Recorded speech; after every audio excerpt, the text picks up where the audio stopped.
منکم من انفق من قبل الفتح وقاتل.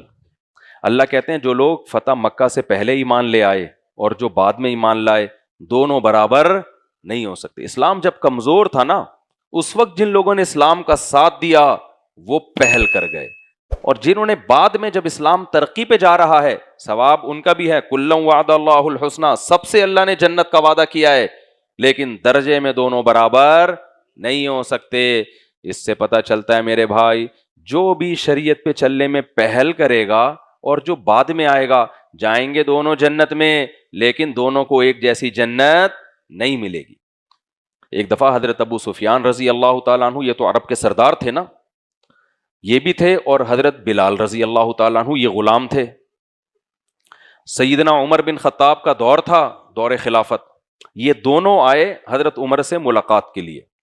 تو جو بھی گارڈ وارڈ ہوتا ہے یا جو پہرے دار ہوتا ہے وہ گیا حضرت عمر کو بتایا کہ بلال حبشی بھی ہیں اور ابو سفیان جو عرب کے قریشی ہاشمی سردار وہ بھی ہیں.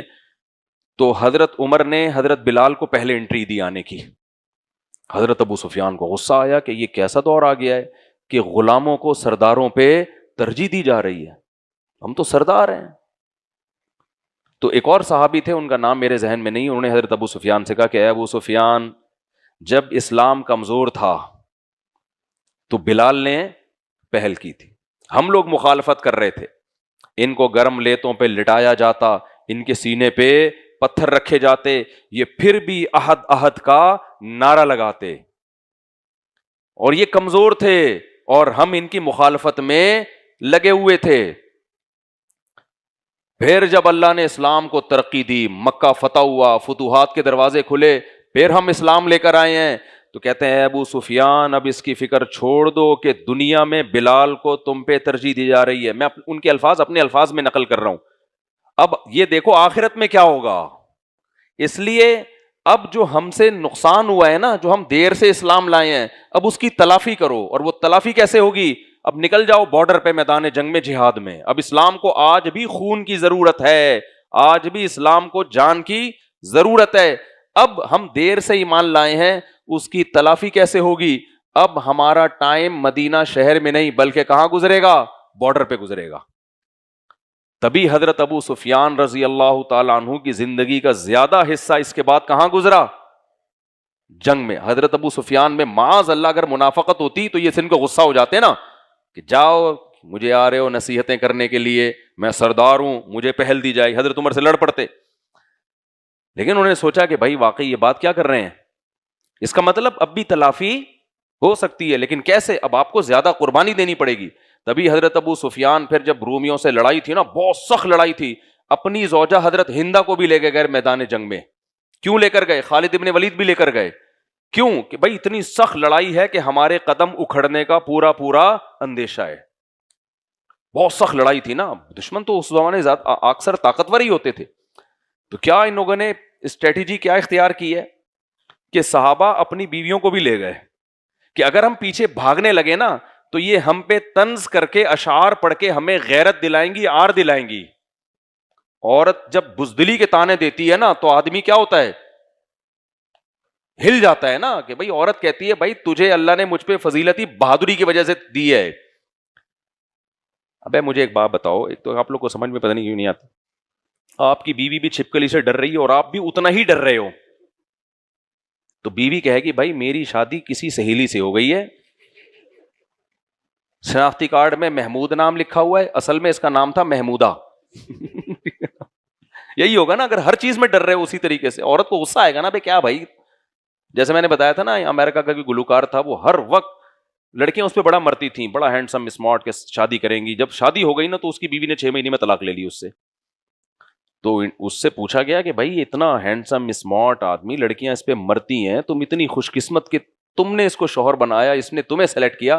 اس نے کہا مجھے جتنے گھنٹے وہ کیا ہوتا ہے ڈریسنگ ٹیبل پہ تیار ہونے میں لگتے ہیں نا, اس کمبخت کو بھی اتنے ہی گھنٹے لگتے ہیں.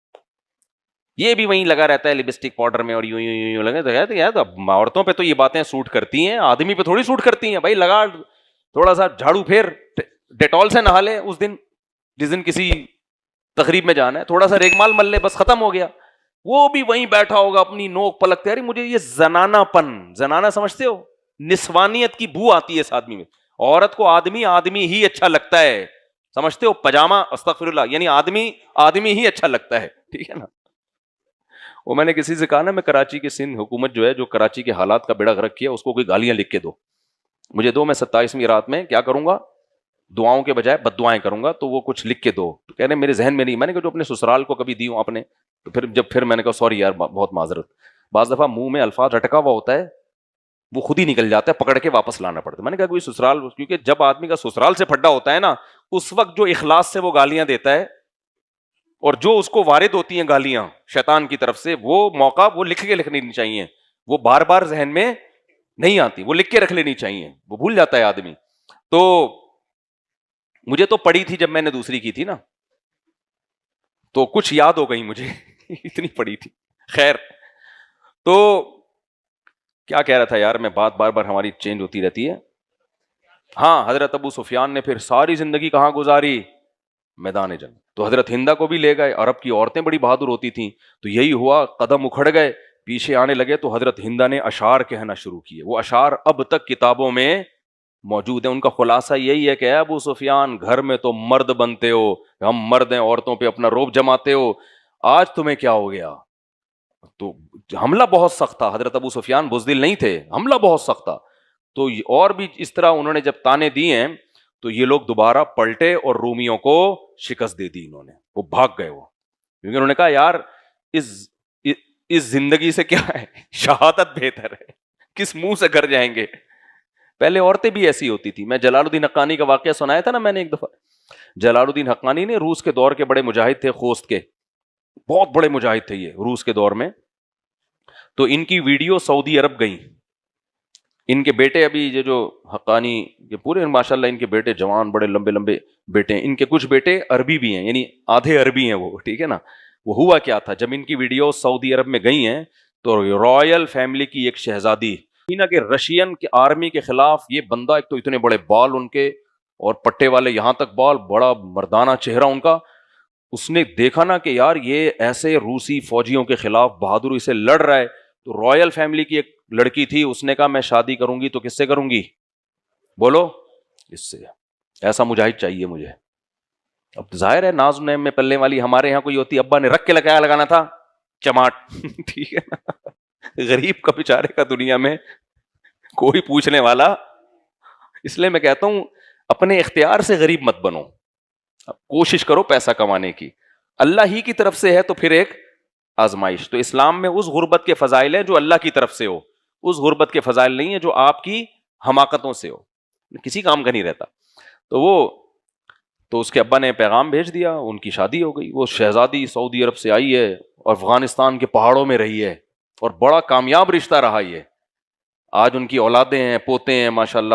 وہیں ابھی معلوم نہیں وہ جلال الدین حقانی تو دنیا سے چلے گئے، ان کی اہلیہ زندہ ہیں یا نہیں ہے، اللہ ان کی عمر میں برکت دے اگر زندہ ہیں. وہ جو عرب سے آئی تھی، سعودی عرب سے، اور اگر انتقال ہو گیا تو اللہ مغفرت کرے. بڑی کامیاب زندگی گزری ان کی. دیکھو پہاڑوں میں کہاں جا کے، ورنہ کوئی یار سعودی عرب کے کوئی محلات میں رہنے والی وہ پہاڑوں میں کہاں برداشت کر سکتی ہے، لیکن وہ رہی ان کی زندگی. تو اللہ نے کیا، وہ کیا تھا، حضرت ہندہ نے جب اشعار پڑھے ہیں نا، اور باقیوں نے بھی، تو وہ سب کیا ہوئے ہیں، پلٹے. وہ اشعار آج تک عربی ادب کی کتابوں میں لکھے ہوئے ہیں. تو یہ میں کیوں اتنا لمبا واقعہ سنا رہا ہوں بھائی؟ آج اگر دیر سے توبہ کی ہے نا، تو اس کی تلافی بولو ہو سکتی ہے. جو کمی کوتاہیاں ہوئی ہیں ان کو پورا کرنے کی کوشش کرو. ہمارے حضرت کے دور میں، ہمارے حضرت جب زندہ تھے تو ایک آفیسر تھے، 60 سال کی عمر میں انہوں نے توبہ کی. اللہ نے توبہ کی توفیق دے دی، لیکن ان کو بڑا احساس تھا کہ میری 60 سال کی زندگی غلط گزری ہے. لیکن ہم نے دیکھا کہ انہوں نے اس کی تلافی کی. انہوں نے اس میں کیا کیا، اس عمر میں بنوری ٹاؤن سے عالم بنے. وہ حالانکہ جاب بھی کر رہے تھے، آفیسر تھے. بنوری ٹاؤن سے پراپر عالم بنے، قرآن حفظ کیا. میں جب بھی مدرسے میں جاتا نا، ایسے کھمبے کی طرح نہیں، وہ نماز میں خشوع و خضوع میں ہمیں نظر آتے ہیں. 40-50 سال کی قضائے عمری پوری کر لی انہوں نے، ہر وقت نماز میں، تلاوت میں، اور جو بھی دین کی خدمت ہے وقف کر دی اپنے آپ. ہم ان پہ رش کرتے تھے بھائی، ہم ان سے بہت، حالانکہ ہم تو 17-18 سال عمر تھی ہماری اس وقت. تو بعض لوگ اللہ ایسی توبہ کی توفیق دیتے ہیں کہ وہ ایسا یو ٹرن لیتے ہیں کہ وہ پچھلے جو ان کو زخم پہنچے ہیں نا وہ سارے زخم مندبل. انہی لوگوں کے بارے میں قرآن میں اللہ نے کہا ہے اولئک الذین یبدل اللہ سیئاتہم حسنات. بہت سے لوگ جب توبہ کرتے ہیں ایسی خاندانی توبہ کہ اللہ ان کی برائیوں کو نیکیوں سے تبدیل کر دیتا ہے. اس کی ایک تفسیر یہ ہے کہ اتنی نیکیوں کی توفیق دیتے ہیں کیونکہ وہ نیکیاں کی انہوں نے اس لیے کہ انہوں نے برائیاں بہت کی بھی ہوتی ہیں, اگر وہ نہ کی بھی ہوتی تو وہ کرتے ہی نہیں اتنی نیکیاں. لیکن ایسے لوگ مارکیٹ میں کیا ہوتے ہیں, شارٹ. تو آپ یہ انتظار نہ کریں کہ ہم بھی 60 سال میں توبہ کر لیں گے, بہت مشکل ہوتا ہے توبہ کی بعد میں توفیق ملنا. تو لگے ہاتھوں بھائی جب موقع ملے, یہ اتنی مقدس رات ہے, آپ اس رات میں کیا کر لو, توبہ کر لو برائیوں سے. اب ہم جلدی جلدی بس میں ترجمہ کرتا ہوں چند آیتوں کا. تو اس آیت کا خلاصہ کیا نکلا کہ جو پہل کرے گا وہ سبقت لے جائے گا, جو بعد میں آئے گا وہ اس کے برابر نہیں پہنچ سکتا. آگے اللہ تعالیٰ فرماتے ہیں أَلَمْ يَأْنِ لِلَّذِينَ آمَنُوا أَن تَخْشَعَ قُلُوبُهُمْ لِذِكْرِ اللَّهِ. یہ بھی بہت اہم آیت ہے. اللہ کہتے ہیں کہ کیا ایمان والوں کے لیے ابھی تک وقت نہیں آیا کہ ان کے دل اللہ کے حکم سے ڈر جائیں اور وہ مکمل اسلام کو فالو کرنے لگیں. یعنی یہ ٹائم کب آئے گا تمہارے لیے؟ کتنی زندگیاں گزر گئیں, کتنے رمضان ہماری زندگیوں میں آئے, کتنی نصیحتیں ہم نے سنی. اللہ کہتے ہیں کب کرو گے توبہ؟ یہ میں نے آیت اس لیے پڑھی ہے کہ اس پر ایک بڑا واقعہ ہے. فضیل ابن عیاض رحمہ اللہ تعالی, حضرت فضیل ابن عیاض جو تھے نا عبداللہ ابن مبارک کے دور کے تھے. ان کو عابد الحرمین کہا جاتا ہے. حرمین بہت عبادت کرتے تھے, بڑے اللہ والے بزرگ تھے یہ. ان کا ماضی پتہ ہے کیا تھا؟ ڈاکو. ڈاکو تھے, عیاش تھے, اور جو پروگرام ہوتے ہیں نا لڑکیاں نچوانے کے لیے بیٹھے ہوتے لوگ, پیسے ویسے پھینک رہے ہوتے اور میوزیکل شو چل رہے, وہ یہ بہت پرانا کلچر ہے. تو اس زمانے میں باندیاں نچواتے تھے لوگ. تو یہ عیاش قسم کے آدمی تھے. تو ظاہر ہے ابھی مجھے پورا واقعہ ایز اٹ از یاد نہیں ہے, بہت پہلے پڑھا تھا, تو ہو سکتا ہے واقعے کی ڈیٹیل بتانے میں تھوڑی سی مجھ سے مسٹیک ہو جائے. تو ان کو روکتے ہوں گے ان کے رشتہ دار, ان کے والدین. ایک دفعہ یہ کہیں چھپ کے نا دیوار پھلانگ کے جا رہے تھے کہیں کوئی برائی کے ارادے سے. تو کہتے ہیں کہ دو روایتیں اس میں ملتی ہیں کہ دیوار سے آواز آئی یا اس نے ان کے پاس جو موسیقی کا آلہ تھا نا اس کو بجانے کی کوشش کی. تو بجا رہے ہیں تو بجائے موسیقی کے یہ آیت قرآن کی اناؤنس ہونا شروع ہو گئی. یہ اللہ تعالیٰ بعض دفعہ کسی پر رحم کر کے, کوئی بلڈ میں کوئی اچھے لوگوں کا خون ہوتا ہے یا کوئی زندگی میں کبھی نیکی کی ہوتی ہے انہوں نے, بعض برے لوگوں نے بھی کبھی کبھار زندگی میں کوئی ایسی نیکی کر لی ہوتی ہے. جیسے حدیث میں آتا ہے کہ ایک صحابی نبی کے پاس آئے, ایمان پہلے کافر تھے, ایمان قبول کیا, مسلمان ہوئے, اور پھر بتایا کہ یا رسول اللہ میں نے حالت کفر میں 100 لڑکیوں کو زندہ دفن ہونے سے بچایا ہے عرب میں. یعنی جب مجھے پتا چلتا تھا نا کسی کے یہاں بیٹی پیدا ہوئی ہے اور قبرستان میں زندہ مٹی کے نیچے دفنا رہا ہے, تو میں کیا کرتا تھا, میں جاتا تھا اور اس کے باپ کو پیسے دے کے وہ لڑکی خرید لیتا تھا. میں کہتا تھا بھائی تو یہ چاہتا ہے نا یہ تیری نظروں سے دور ہو جائے تو قتل مت کر, میرے حوالے کر دے, میں اس کو تیری نظروں سے کبھی بھی تجھے دیکھنا نہیں ملے گا. یہ تو مالدار تھے, تو 100 لڑکیوں کو زندہ دفن ہونے سے بچایا ہے پیسے دے کے, لیکن حالت کفر میں. تو عرض کیا کہ یا رسول اللہ کیا اللہ میری اس نیکی پر مجھے اجر دے گا, کیونکہ کفر میں کسی نیکی پہ اجر نہیں ملتا. تو آپ نے کیا فرمایا, اسی کی وجہ سے اللہ نے تمہیں ایمان کی توفیق دی ہے. تو بعض کافر کوئی نیک عمل کر لیتا ہے, بعض برا آدمی کوئی نیک عمل ایسا کر لیتا ہے کہ اللہ تو قدردان ہے نا, تو اللہ اس کے ساتھ کوئی ایسا معاملہ اس نیکی کی وجہ سے کر لیتے ہیں کہ اس کو توبہ کی توفیق مل جاتی ہے. تو ان کے ساتھ بھی ایسا ہی ہوا. تو یہ بھی بجا رہے ہیں, آواز نہیں آ رہی, تو ایک دم اچانک آواز آئی ہے یہ آیت الم یعنی للذین آمنوا, اے ایمان والو کیا تمہارے لیے ابھی تک وقت نہیں آیا ان تخشع قلوبہم لذکر اللہ وما نزل من الحق, کہ اللہ نے جو اپنی کتاب نازل کی ہے جس میں حق باتیں کی ہیں ان کے سامنے تمہارے دل جھک جائیں. یعنی اللہ سوال کر رہے ہیں کہ یہ ٹائم کب آئے گا, کیا ساری زندگی اسی رنگ رلیوں میں شراب کباب میں گزار دو گے؟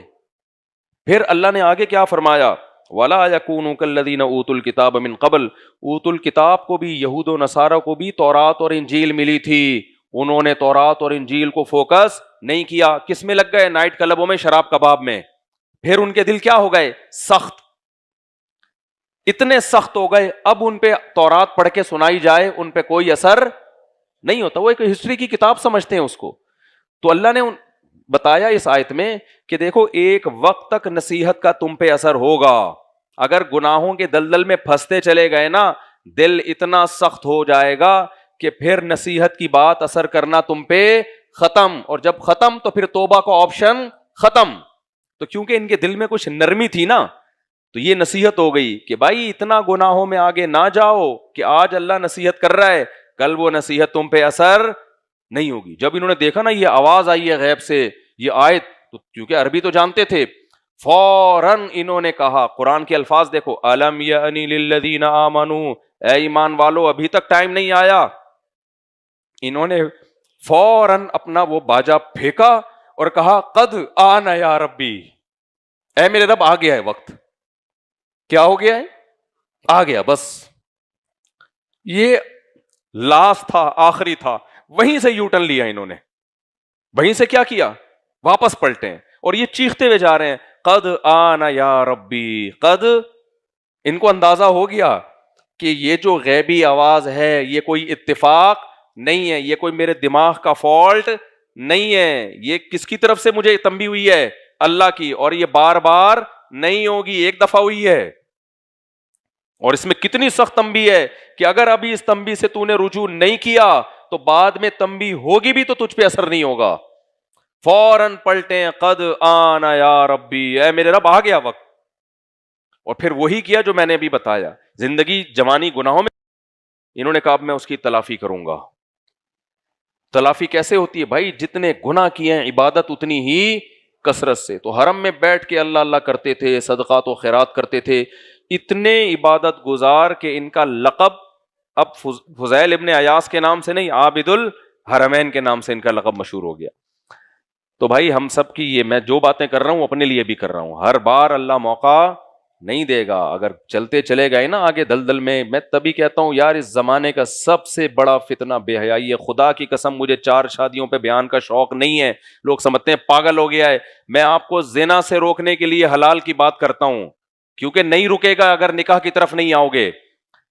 یہ بھوک کی طرح ہے, بھوک کی طرح. آپ بھوکے کو روٹی نہ دو اور اسے بولو کہ روٹی چوری کر کے نہیں کھانی ہے, چند دن صبر کرے گا اس کے بعد چوری کی طرف جائے گا, کیونکہ بھوک ختم نہیں ہوتی. اس کا حل یہ کہ جہاں چوری سے اس کو روکو گے وہاں حلال کا انتظام بھی تو کر کے دو گے نا اس کو, کہ بھئی یہ حلال طریقے سے کھا لے اور پھر وہ بچ جائے گا بھوک سے. تو مرد اور عورت میں اللہ نے اٹریکشن جو رکھی ہے ایک دوسرے کی طرف, یہ نیچرل ہے, یہ نیچرل ہے. تو نیچر سے کون لڑ سکتا ہے؟ آپ کو بھوک لگتی ہے, نیچرل ہے یا نہیں ہے؟ یا آپ کے برے ہونے کی علامت ہے بھوک لگنا؟ بولو نا کیا ہو گیا بھائی؟ آپ کو بھوک لگ رہی ہے تو کیا برے آدمی ہو؟ ہمیں تو بھوک لگ رہی ہوتی ہے تو بیان چھوڑ دیتا ہوں بھائی میرے سے نہیں ہو رہا, بھوک لگ رہی ہے کھانا کھلاؤ پہلے. یہ تو نیچرل ہے. ہمارے نبی کو بھی بھوک لگتی تھی. ایک دفعہ رات کو آپ تشریف لائے, اتنی سخت بھوک کی حالت کہ کہیں بیٹھے ہوئے تھے, وہ جگہ چھوڑ کر آ گئے. آپ پوچھا تو پھر کسی نے بتایا کہ ایک بکری کا دودھ رکھا ہوا ہے, وہ آپ نے پیا اور سیر ہوئے. یہ تو نیچرل ہے. تو ایسا ہی بھائی مرد کی عورت کی طرف اٹریکشن اور لڑکی کی لڑکے کی طرف اٹریکشن, یہ کیا ہے؟ یہ برا ہونے کی علامت نہیں ہے, یہ کیا ہے؟ نیچرل ہے. تو اسلام چونکہ دین فطرت ہے, اسلام یہ نہیں کہتا اس خواہش کو کچل کے ختم کر دو. اسلام کہتا ہے یہ میں نے رکھی اس لیے کہ ملیں دونوں آپس میں, لیکن ایک گدھے گھوڑوں والا طریقہ ہے کہ گدھا گدھی کے ساتھ فزیکل ریلیشن کرتا ہے, میرج کا کوئی نکاح کا کوئی انتظام نہیں کرتا. کتا اپنی فیمیل کے ساتھ ریلیشن تو قائم کرتا ہے, کوئی میرج کا ریلیشن ان کے درمیان نہیں ہوتا. یہ گدھے گھوڑوں کا طریقہ ہے, اور ایک انسانوں کا, پیغمبروں کا طریقہ, محمد صلی اللہ علیہ وسلم کا, آدم علیہ السلام کا, موسیٰ علیہ السلام کا, شعیب علیہ السلام کا, نوح علیہ السلام کا, لوط علیہ السلام کا. وہ طریقہ کیا ہے بھائی؟ نکاح کرو تم, تو چھوڑ دو سوسائٹی کی ایسی کی تیسی. تو اس لیے نکاح کو پروموٹ کرو, جلد نکاح کو پروموٹ کرو, زیادہ شادیوں کو پروموٹ کرو. اس سے کیا ہوگا؟ اللہ کو زنا سے بہت نفرت ہے میرے بھائی. اسلام میں کفر کی سزا رجم نہیں ہے. کوئی کافر ہو جائے نا تو یہ نہیں ہے کہ زمین میں گاڑ کے پتھروں سے مار دو, بلکہ اس کو تو مہلت دی جاتی ہے کہ بھئی تیرے کیا شکوک و شبہات ہیں, بتا کیوں اشکال کیا ہے تجھے. اگر کوئی شادی شدہ مرد یا عورت زنا کر لینا تو پھر مہلت بولو نہیں ہے. یہ نہیں ہے کہ 3 دن مہلت دی جائے گی توبہ کر لے, نہ, گواہوں سے ثابت ہو جائے, زمین میں گاڑ کے پتھروں سے مار کے ہلاک کرو اس کو, اتنا بڑا جرم ہے یہ. اور کنوارا کرے تو چوک پہ کھڑا کر کے 100 کوڑے مارو. یہ سورہ نور کی آیتیں ہیں. اللہ کو زنا سے تھوڑی نفرت نہیں ہے, بولو بہت زیادہ نفرت ہے. یوسف علیہ السلام مصر کے جیل میں تھے, مصر کے محل میں تھے, ملازم تھے, بادشاہ کی بیوی ڈورے ڈال رہی ہے, دروازے بند کر کے زنا کی دعوت دے رہی ہے. تو بتاؤ ایسی شدید مجبوری میں کوئی اور ہوتا تو شاید اپنے لیے کوئی گنجائش نکال لیتا, لیکن اللہ کی نظر میں کوئی گنجائش نہیں ہے. تبھی یوسف علیہ السلام اس کنڈیشن میں, جبکہ قرآن کہہ رہے دل ان کا بھی مائل تھا, کیونکہ نوجوان تھے وہ, شہوت ان میں بھی تھی, دل مائل تھا, اس کے باوجود دروازوں کی طرف بھاگے کہ کسی طرح میں اپنے آپ کو بچاؤں. اور پھر اس زلیخا نے دھمکی دی کہ اگر تو نے میری خواہش پوری نہیں کی میں جیل میں ڈال دوں گی, کوئی دیکھنے والا نہیں ہے, کوئی بدنامی کا خطرہ نہیں ہے, اور رشتے کا حصول بھی ممکن ہے کہ اجنبی ملک میں. تو کیا کہہ رہے ہیں, رب السجن احب الی مما یدعوننی الی, اے اللہ مجھے جیل زیادہ محبوب ہے اس گناہ سے جس کی طرف یہ مجھے دعوت دے رہی ہے.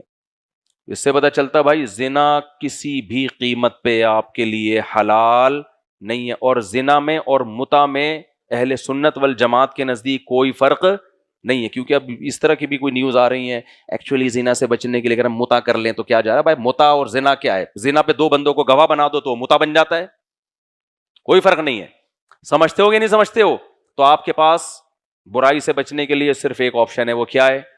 نکاح. اور اس میں جو پسند آ رہی ہے پیغام بھیجو, شادی کرو, ایسی کی لکھ کے لگا دو یہاں پہ, ایسی کی تیسی, کیونکہ یہ تمیز سے ہونے والا کام ہے نہیں. میں اس لیے تھوڑی آپ کو اتنے موٹیویٹ کروں, مجھے پتا ہے ہم بھی اسی سوسائٹی میں, یہ تمیز سے نہیں ہوتا. ایسا نہیں ہوتا کہ آپ کی پھپھو بھی کہیں گی جیسی شادی کا سنا ویل ڈن, ابا بھی کہے گا ویل ڈن, اماں بھی کہے گی, فوراً کان کھڑے ہو جائیں گے, کیا ہو گیا, پاگل ہو گیا کیا, پاگل ہو گیا کیا؟ تو آپ بولو ہم ہیں پاگل. تو اس لیے میرے بھائی اپنے آپ کو برائی سے بچاؤ, اس سے لڑکیوں کو بھی فائدہ ہوگا, ان کو بھی, وہ بھی برائی سے بچیں گی. یونیورسٹیوں میں دیکھو نا, یونیورسٹیاں کم ہیں اور بے حیائی کے اڈے زیادہ بنے ہوئے ہیں, بے حیائی کے اڈے زیادہ بنی ہوئی یونیورسٹیاں, اسکول کالج سب گدے گھوڑے والا سیٹ اپ ہے. انسان مارکیٹ سے کیا ہو رہے ہیں, شارٹ, گدے گھوڑے بن رہے ہیں. 4 بیویاں رکھو, سر اٹھا کے جیو ایسی, گھر میں نہیں بے شک سر اٹھا سکتے, باہر تو اٹھاؤ گے نا, کیا خیال ہے, ایسی کی تیسی یار. تو اور یہ عزت آنے جانے والی چیز ہے, تھوڑے دن بےزتی ہوگی پھر عزت, پھر آپ کی اپنی اتنی اولادیں ہوں گی, کیا کرنا ہے دوسروں سے. اور ویسے بھی یار ہدایہ فقہ کی بڑی مشہور کتاب ہے, اس میں غلام کو نا اسلام میں 2 شادیوں کی اجازت ہے, غلام کو 4 کی اجازت نہیں ہے, کیونکہ غلام ہوتا ہے وہ. تو اس کی حکمت علماء نے لکھی ہے, لِأَنَّ التَّزَوُّجَ بِأَرْبَعِ حَرَائِرْ مِنْ كَرَامَاتِ بَنِي آدَم, کہ غلام جو ہے نا, چونکہ وہ غلام ہوتا ہے تو, اور انسان غلام بن نہیں سکتے, تو وہ تو جنگ میں قیدی ہو کے غلام بنا ہے وہ, تو اس میں گویا کہ وہ انسان والا عنصر اس میں پورے طور پر نہیں ہے, جنگی قیدی ہے نا وہ, غلام بن گیا وہ, تو اس لیے اس کو صرف 2 کی اجازت ہے, سمجھ رہے ہو. لیکن جو آزاد آدمی, وہ پورا چونکہ ہر طرح سے انسانوں والے حکام اس پہ جاری ہو رہے ہیں, تو صاحب ہدایہ لکھتے ہیں, جو فقہ حنفی کے بہت بڑے امام گزرے ہیں, کہتے ہیں کہ اللہ نے جو مرد کو 4 کی اجازت دی ہے نا, یہ بنی آدم کو اللہ نے عزت دی ہے, یہ سوسائٹی میں بےزتی کرانے کے لیے یہ حکم نہیں دیا کہ لوگ کہیں بے 2 لے کے گھوم رہے ہیں, 3 لے کے, سب بےزتیاں کریں, نہ نہ نہ. اللہ کا مقصد کیا تھا؟ انسان کو عزت دینا. سمجھ رہے ہو کہ نہیں سمجھ رہے؟ تو آج دیکھو ہمارا مرغا 4 لے کے گھوم رہے ہیں, وہ عزت دار ہے. اب خواتین بیٹھی ہوئی ہیں غصہ ہو جاتی ہیں, میں بار بار کہتا ہوں میں خواتین ہی کے لیے یہ بات کر رہا ہوں. آپ کی تو شادی ہو گئی, بہت سی بیوہ طلاق یافتہ کنواریاں گھروں میں سڑ رہی ہیں, وہ بھی تو عورت ہی ہیں نا بھائی. تو اس لیے زنا نہ کرو, 4 شادیاں بھائی آپ کی مرضی ہے, لیکن زنا کے قریب بولو مت پھٹکو. زنا سے اللہ کو بہت زیادہ نفرت ہے, اور زنا سے بھی, اور جو چیز زنا کے قریب لے کے جاتی, شراب کباب آپ کو کہاں لے کے جاتے ہیں, بولو زنا کی طرف. اور لڑکیوں سے دوستیاں, جو جتنے نمبر ہیں نا, آج مقدس رات ہے, ڈیلیٹ کر دو سارے نمبر, صرف 4 رکھو, یعنی آپشن کے لیے. ان کو بولو بھائی میں شادی کرنا چاہتا ہوں, اگر ایگری ہو تو بس زیادہ لمبا نہیں چلانا اس کو, ٹھیک ہے میں آ رہا ہوں پیغام لے کے. ایگری نہیں ہو, مجھے 2 سے 3 دن کے اندر جواب چاہیے. وہ لڑکیاں بھی گھسیٹتی ہیں, چسکے لیتی ہیں, ٹھیک ہے ابھی ہم غور کرتے ہیں, پہلے انڈرسٹینڈنگ تو ہونے دو. ملیشیا میں کیا ہوتا ہے 10 سال انڈرسٹینڈنگ ہوتی ہے, اس کے بعد شادی کے اگلے دن طلاق ہو جاتی ہے. گورے بھی ایسے ہی کرتے ہیں, 50 سال میں بچے ان کے شادی ہو چکے, بچے پہلے ہوتے ہیں, بچے ابا اماں کی شادی میں تمبو لگا رہے ہوتے ہیں اور اگلے دن پھر طلاق ہو جاتی ہے ان میں. یہ بکواس ہے بھائی. شادی سے پہلے کی زندگی میں اور بعد میں زمین اور آسمان کا فرق ہے. اکثر یہ جو سیٹنگوں کی شادیاں ہیں نا, جن میں نہیں کہہ رہا محبت کی شادی مت کرو, محبت کی شادی اور سیٹنگوں کی شادیوں میں فرق ہے. جہاں اٹریکشن ہے وہی کرو, لیکن جب دوستی ہو گئی نا جہاں پہ, اب غالب یہ کہ وہاں شادی کامیاب نہیں ہوگی آپ کی. دوستی لگانی نا اپنے لڑکی سے, گھنٹوں گھنٹوں لگے رہتے ہو فون پہ, اب خطرہ ہے کہ شادی کے بعد یہ پروگرام کیا ہو جائے گا آپ کا, اڑ جائے گا. تو دوستیوں کے بعد نکاح اکثر ناکام ہوتا ہے. ہاں محبت والا نکاح تو کرنا چاہیے, وہ تو ہے کہ جہاں محبت ہو وہی نکاح کرو. تو دونوں میں بڑا فرق ہے. تو 4 نمبر رکھ لو اور ان کو چاروں کو پیغام بھیج دو. اب آپ سلیکٹ کر لو ان میں کون سی والی ہے, استخارہ بھی کر لو. تو اس کے بعد پھر بولو بھائی میں نے بیان سنا ہے اور مفتی صاحب کا بیان میں نے سنا ہے, لیکن مفتی صاحب کی بات نہیں, یہ بات کس کی ہے, اللہ کی بات ہے. مفتی صاحب کیا بھائی, مفتی صاحب تو انڈا موڑے میں رہنے والا ایک عام سا انسان ہے, لیکن بات اس نے قرآن کی ہے, اللہ کی ہے, جس اللہ نے ہمیں کھلایا پلایا. تو اس سلسلے میں آپ کے ہاں پیغام بھیجنا چاہتا ہوں. تو مجھے ہاں یا نہ میں 3 دن کے اندر جواب چاہیے. کیا چاہیے 3 دن کے اندر جب ہاں یا نہ, دائیں بائیں جانے کی ضرورت نہیں. کوئی اور میرے بارے میں پوچھنا ہے, تنخواہ سے متعلق پوچھنا ہے, تو ڈولے وولے تو تم نے فیس بک پہ تصویروں میں دیکھ لیے ہوں گے. آج کل تو کوئی تمیز سے تصویر ہی نہیں رکھتا فیس بک پہ, اسٹائل دیکھو کوئی یوں کر کے کھنچوائی ہوئی ہوگی. میں جب کسی سے مانگتا ہوں نا, کوئی جاننے والا کوئی رشتہ وشتے کا کہ یار اپنی تصویر پہ, وہ ٹیڑھی میری تصویریں بھیج رہا ہوتا ہے. اسٹائلش تھے سب ہے بھائی, میں تو رشتے کراتا نہیں ہوں, لیکن بہت ہی کوئی قریبی ہو بھائی تو تمیز سے کھڑا ہو جا, سیدھا بھیج دے تصویریں. وہ بھیجے گا ساحل سمندر کی, یوں کر کے گھوم رہا ہے نا, آدھا یہاں ہے آدھا. وہی ابتدائی عشق میں دل ہوا یوں خراب آدھا, کہ جیسے سیخ پہ چڑھتے ہی جل جائے کباب آدھا. شاعر کہتا ہے لگتا ہے میرے محبوب کی ایک آنکھ غائب ہے, کہ اس نے جب بھی پلٹا ہے تو پلٹا ہے نقاب آدھا. جیسے محبوب عورتیں بھی اسی طرح کر رہی ہوتی ہیں نا, سائڈ پوز ہو رہا ہے اور یہ مرد بھی ایسے ہی کر رہے ہیں. بھائی پورا اپنے آپ کو منہ دکھا دے تو سامنے سے کیسا ہے, تو نہیں اسٹائل. تو آپ نے کیا کرنا ہے, ان چاروں کو جو کنوارے ہیں, وہ چاروں کو کیا کریں, بول دیں بھائی یہ 4 سلیکٹڈ ہیں, باقی تو بغیر بتائے بلاک کر دیں. تھوڑی جو آپ کو لگے کہ نہیں یہ نہیں شادی ہو سکتی, بلاک مارو یار اس کو. اور 4 جو ہیں ان میں سے آپ ان کو پیغام بھیج دیں اور بول دیں کہ بھائی 3 دن کے اندر مجھے ہاں یا نہ میں جواب چاہیے. ٹھیک ہے نا. تو آئیں, ایران توران کرنے کی ضرورت نہیں ہے. جو میرے بارے میں تمہیں معلومات چاہیے میں دینے کے لیے تیار ہوں, معلومات دے دیں اس کو, ہاں ہو جائے, چلو بھائی اب نکاح ہوگا. ڈائریکٹ کیا ہوگا, منگنی منگنی نہیں ہے, ڈائریکٹ کیا ہوگا, نکاح ہوگا.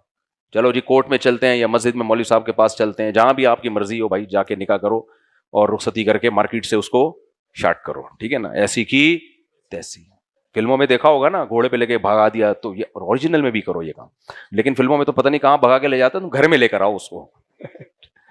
ابا گھر میں نہیں گھسنے دے رہے تو کرائے پہ ایک دوسرا گھر لے لو. ابا کے بھی بڑے مسائل ہیں یار, آج کل بہت زیادہ مسائل ہیں ابا کے, کرنے ہی نہیں دیتے. تو آپ نے کہیں اور کرائے پہ گھر لے لو. ایک آدھ بچہ پیدا ہوگا, ابا کو لا کے دکھاؤ ابا آپ کا پوتا ہے, تو ابا کو پوتے سے ویسے ہی بڑی محبت ہوتی ہے, پیار آئے گا. ابا کہے گا لے آپ بہو کو بھی لے آئے یار, تو پھر ایک اور کر لو. بولو ابا جب کیا, تو ایسے 4 پوتے ہو جائیں تو کیا جا رہے اب. تو خلاصہ یہ میرے بھائی, زنا سے کیا کرو, توبہ. آج بھی بڑی رات ہے, رات کو اللہ سے اگر کسی سے خدا نخواستہ زنا ہو گیا ہے, گڑ گڑا کے اللہ سے دعا مانگ, اللہ سے مانگے اللہ اس عذاب سے مجھے ہمیشہ کے لیے بچا لے. شراب سے بچا لے, شراب نہیں چھوٹتی لیکن چھوڑنے والے چھوڑ دیتے ہیں. میں اپنے ایک دوست کا واقعہ سناتا ہوں نا, انڈین, وہ نشے کے عادی تھے. وہ کہتے ہیں میں نشہ صرف پیتا نہیں تھا, کرتا نہیں تھا, بیچتا بھی تھا. بہت خطرناک نشے کیے. کہہ رہے جب توبہ کا تبلیغ میں سہروزہ لگا تھا, تبلیغ نے بھی بڑے بڑے لوگوں کو انسان کا بچہ بنایا یار. کہہ رہے ہیں سہروزہ لگا, میں نے کہا کہ باپ بس اب ختم. کیسے ختم کریں بھائی, تڑپتا ہے جسم. کہتے ہیں میں نے اپنے آپ کو گھر کے اندر 6 مہینے کے لیے بند کر دیا. ماں سے کہا مجھے یہیں کھانا مل جائے, ماں میں 6 مہینے سے پہلے اس کمرے سے باہر نہیں, چیخوں گا, دیواروں سے سر ماروں گا, کمرے سے باہر نہیں نکلوں گا, میں مروں گا یہیں مروں گا. میں کھانا پینا مجھے یہاں مل جائے, تھوڑا دھوپ روشنی کا انتظام تھا کمرے میں. جمعہ بھی نہیں پڑھنے جاؤں گا. کہہ رہے کیوں, مجھے جمعہ پڑھنے جاتا نا میں اگر, تو میرے وہ چھٹے والے دوست مل جاتے ہیں مجھے وہاں پہ, پھر ان کو دیکھ کے خیال آتا ہے کہ جمعے کے بعد ایک اگر ہو جائے تو کیا چل رہا. تو میرا خیال ہے اللہ اس کو معاف کر دے گا, جمعے چھوڑنے کا گناہ نہیں دے گا, کیونکہ وہ بڑے عذاب سے بچنے کے لیے یہ کر رہا ہے کہ اس کو پتا ہے جمعہ پڑھوں گا تو پھر چھٹے پہ, تو ایسے جمعے کا کیا فائدہ. تو کہہ رہے میں نے بس شرعی مسئلہ مجھے نہیں معلوم تھا, لیکن میں نے کہا اللہ مجھے معذور سمجھے گا, میں نہیں پڑھوں گا جمعہ بھی نہیں. کہہ رہے گھر میں نمازیں پڑھی, اپنے آپ کو مصروف رکھا, سوتا رہا. تو 6 مہینے تو بہت ہوتے ہیں, نشہ ایسا ٹوٹا ہے. کہہ رہے صرف نشہ نہیں ختم, ایسی صحت اچھی ہو گئی ماشاءاللہ, نشہ بھی ٹوٹ گیا. اور کہہ رہے مجھ میں قوت ارادی اتنی مضبوط ہو گئی ہے, قوت ارادی. لوگ کہتے ہیں نا میں یہ کام کرنا چاہتا ہوں, ہوتا نہیں ہے. کہہ رہے میں جو کرنا چاہتا ہوں الحمدللہ کر لیتا ہوں. یہ ایک بہت بڑی کوالٹی, قوت ارادی مضبوط ہو جاتی ہے انسان کی. تو اس لیے بھائی جو نشہ کر رہے ہیں, پینے پلانے کا معمول ہے, چھوڑ دیں. سمجھتے ہو گے نہیں سمجھتے, آئس لے رہے ہیں, پتہ نہیں کیا کیا کر رہے ہو. تو توبہ کی رات ہے, اس میں اللہ سے ان گناہوں کی توبہ. اور سندھ حکومت کے لیے خصوصی بد دعائیں, جن کی وجہ سے یہ ڈاکو کیا کر رہے ہیں. سندھ حکومت میں سارے برے نہیں ہیں, جو ان حالات کے ذمہ دار ہیں اسپیسیفک وہیں پہ دعا بھیجنا ہے. سنو کل سارے ہی لیٹے ہوئے ہوں کہیں. جو ان حالات کے ذمہ دار ہیں, میں نام بھی بتا سکتا ہوں کون ہے, لیکن ہمارے شخصیت سے وہ نہیں ہے, ہمیں کیا کرنا ہے. جو متعلقہ امور کے ذمہ دار ہوتے ہیں نا, تو گو کہ اللہ جو بھی ہے, جس نام کا بھی ہے, اس کو ہدایت ہے, ہدایت کے قابل نہیں ہے اس سے ہمیں جان چھڑا لے تو ہم. اللہ سمجھنے کی عمل کی توفیق عطا فرمائے. وما علینا الا البلاغ. جلدی بتاؤ, سوال آئے ہیں بہت سارے بھائی.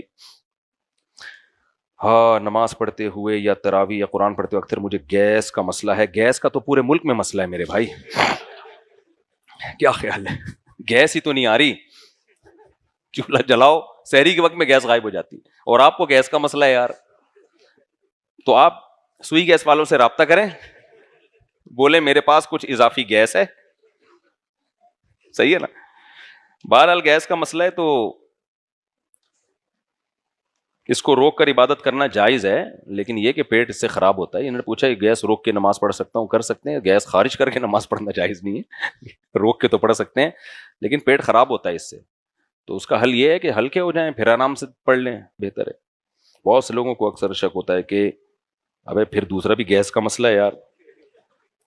دیکھو, یہ سوال کے بجائے پڑھنے کے بجائے میں جواب دے دیتا ہوں, جواب سے سوال بھی سمجھ میں آ جائے گا. جب تک 100% یقین نہ ہو گیس نکلنے کا, اس وقت تک وضو نہیں ٹوٹتا. بعض لوگوں کو ایسے شک ہوتا ہے کہ پتہ نہیں گیس نکلی ہے, ہوا خارج ہوئی ہے, نہ اتنا یقین ہو کہ قسم اٹھا کے بول سکیں کہ ہاں بھائی وضو ٹوٹا ہے.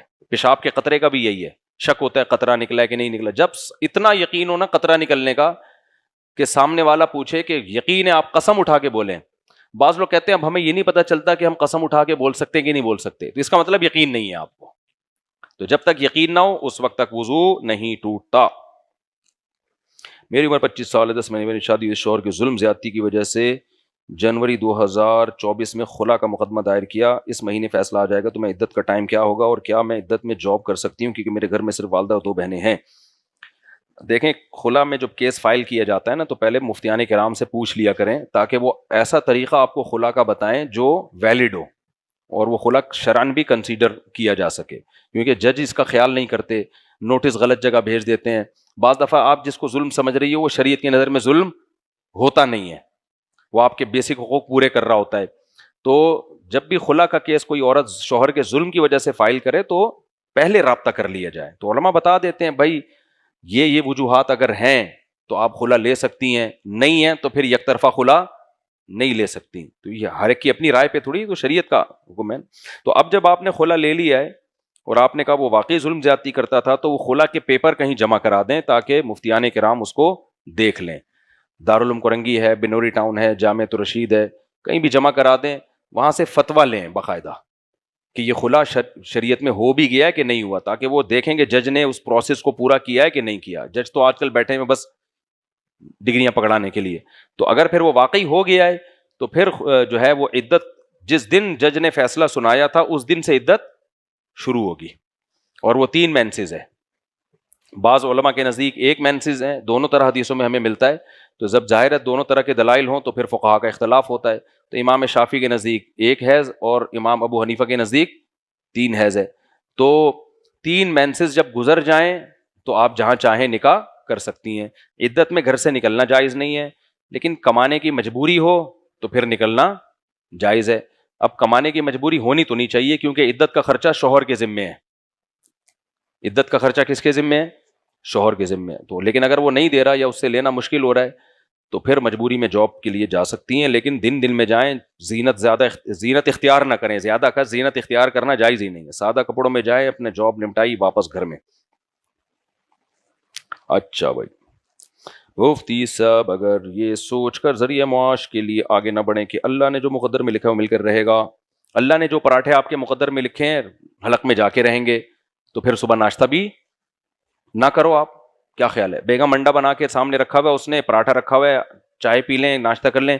بیگم جو پراٹھا میرے مقدر میں ہے, جو انڈا, وہ بالآخر کہاں جائے گا؟ میرے پیٹ میں جائے گا, اس لیے میں جا رہا ہوں.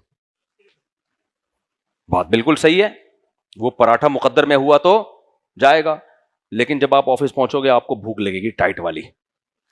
پھر لنچ سامنے آئے گا, کہیں گے بھائی آئیے لنچ کر لیں, آپ کہیں جو نوالا میرے مقدر میں ہے وہ میرے پیٹ میں جا کے رہے گا, میں نہیں کھا رہا, جاؤ. پھر رات کے ڈنر میں, اب پیٹ بالکل کمر سے چپکنے والا ہے, ڈنر آیا, کھا لیں بھائی, اٹھ کے یہاں سے آ جائیں, ہاتھ دھو کے دسترخوان پہ بیٹھ جائیں.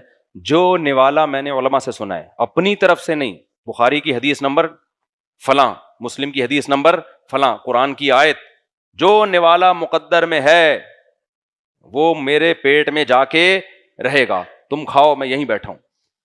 3-4 دن کے بعد انا للہ و انا الیہ راجعون. اب اس کا حشر ہوگا, قبر میں جائے گا, قبر میں فرشتے آئیں گے, بےغیرت خودکشی کی ہے, چترول لگیں گے. وہ کہے گا میں نے تھوڑی کی, میں نے تو کس پہ توکل کیا؟ اللہ پہ. تم جو پراٹھا میرے مقدر میں ہوگا وہ جا کے رہے گا. تو فرشتے جب اس کو چترول لگائیں گے, وہ کہے گا کیوں مار رہے ہو؟ کہہ رہے ہیں جو کوڑا تیری تشریف پہ مقدر میں ہے وہ تیری تشریف پہ لگ کے بولو رہے گا, رو مت. اب جو ڈنڈا تیرے مقدر میں ہے, سمجھ رہے ہیں نا؟ آگے جملہ اس کو گھر جا کے کمپلیٹ کر لینا. تو بھائی مقدر میں تو واقعی ایسا ہی تھا, لیکن مقدر کا پتہ پہلے سے کیسے چل گیا؟ بات اصل میں یہ ہے, تجھے کیا پتا تھا یہ پراٹھا تیرے مقدر میں ہے یا نہیں ہے؟ تو کھا لیتا تو پتہ چل جاتا مقدر میں ہے. تو ہمیں اگر مقدر کا پہلے سے علم ہو جائے نا, تقدیر کا, پھر ہم اسباب اختیار نہ کریں. اصل مسئلہ یہ ہے کہ یہ علم اللہ نے کسی پیغمبر کو, کسی فرشتے کو بھی نہیں دیا ہے, اس لیے ہم اسباب کے مکلف ہیں. اور اللہ نے کہا ہے جس کے مقدر میں کام ہوتا ہے اس کام کے اسباب بھی اس کے مقدر میں ہوتے ہیں. تو اس لیے آپ کھاؤ گے کھانا, بیگم کہے گی نا کہ مقدر میں ہوگا تو خود ہی پراٹھا چل کے آ جائے گا, بیگم مجھے مقدر کا نہیں پتا, ادھر لے کر آ, میں کھاؤں گا, حلق میں اترے گا, اس کا مطلب میرے مقدر میں تھا. تو مقدر کی وجہ سے انسان کبھی بھی معذور نہیں ہوتا, اسباب ہمیشہ اختیار کرنے ہی ہے. مقدر تو اللہ کا علم ہے, اس کو پتا ہے, ہمیں کیا پتا اس کو ہمارے بارے میں کیا پتا ہے. ہم تو وہی کریں گے جو ہمیں اپنے بارے میں پتا ہے. سمجھتے ہو کہ نہیں سمجھتے؟ مطلب کیا ہم پاکستانی جہاد کے لیے جا سکتے ہیں؟ کوئی راستہ نہیں ہے بھائی, کہاں سے جاؤ گے؟ ادھر بارڈر کراس کرو گے ایران پکڑ کے اندر کر دے گا, ادھر افغانستان جاؤ گے وہ پکڑ کے اندر کر دیں گے, انڈیا جاؤ گے وہ تو انتظار کر رہا ہے تمہارا کہ تشریف لائیں, تو سرنگ بنا کے جاؤ گے, کہاں سے جاؤ گے؟ مفتی صاحب عبادت کے بعد بھی دل میں سکون نہیں مل رہا ہو, بے چینی محسوس ہو, تو کیا حل ہے؟ کرتے رہیں عبادت, اس نیت سے نہ کریں کہ سکون محسوس ہو. سمجھتے ہو آپ کا کام ہے, جو اللہ نے آپ کے ذمہ کام لگایا وہ آپ کرتے رہیں, سکون انشاءاللہ آٹومیٹیکلی آنا شروع ہو جائے گا. جو سکون کے پیچھے بھاگتا ہے نا اسے سکون نہیں ملتا. یہ سکون ایسی چیز ہے, سکون کو لفٹ ہی نہیں کراؤ, کام میں لگے رہو, سکون آپ کو خود لفٹ کرائے گا. سمجھتے ہو کہ نہیں سمجھتے؟